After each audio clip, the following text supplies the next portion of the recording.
మతభేదాలు లేవు, మేము లోపల రైట్. చూసుకుంటాం, బయటకు పబ్లిష్ చేయమని.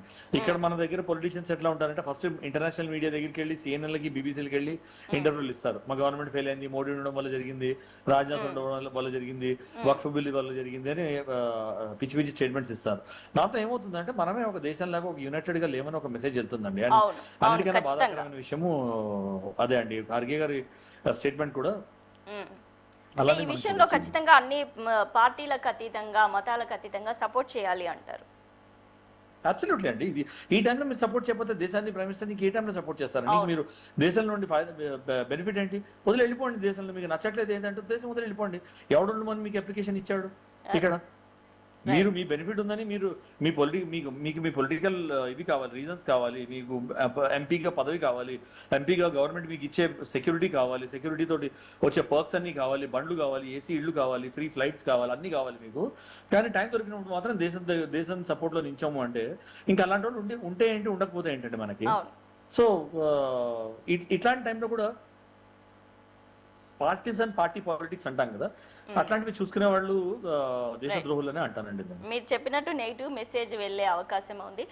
పాకిస్తాన్ ఆర్మీ చీఫ్ కూడా మునీర్ బంకర్ లో దాక్కున్నాడు ఈ ఆపరేషన్ సింధూర్ జరిగే టైంలో అని వార్తలు వస్తున్నాయి. దీన్ని మీరు అవునండి. ఎలా చూస్తారు సార్?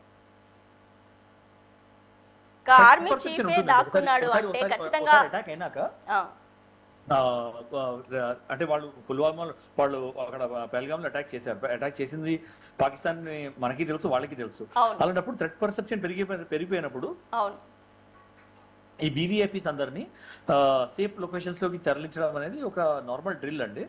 అయితే as a Pakistan army chief ఆయన వెళ్లకుండా ఉండాల్సిందే. ప్రైమ్ మినిస్టర్ ని, ప్రెసిడెంట్ ని వాళ్ళు తీసుకెళ్లి బంకర్ లో పెట్టారంటే అది వేరే విషయము. అదే కానీ as a leader of their arm forces ఆయన వెళ్ళి దాక్కోవడం అనేది పిరికితనమని చెప్పుకోవచ్చండి.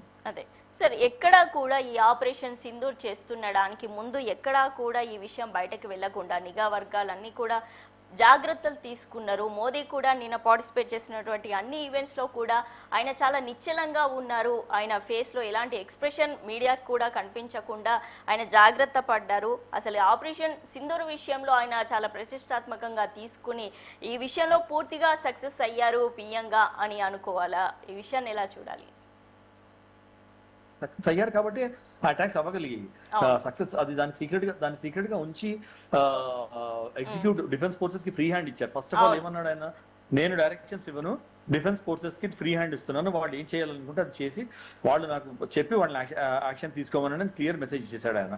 దాంతో ఏంటి, దీని పాలిటిక్స్ కి నా పర్సనల్ కానీ పొలిటికల్ గెయిన్ కానీ అతీతంగా చూస్తున్నాను, నేను ఇది నేషనల్ ప్రైడ్ గా చూస్తున్నానని ఒక క్లియర్ మెసేజ్ ఇచ్చాడు. దాని తర్వాత నిన్న ఆ సీక్రెసీ మెయింటైన్ చేసి యాక్టివిటీస్ అన్ని నార్మల్ గా మెయింటైన్ చేసి తెలిసిన వాళ్ళు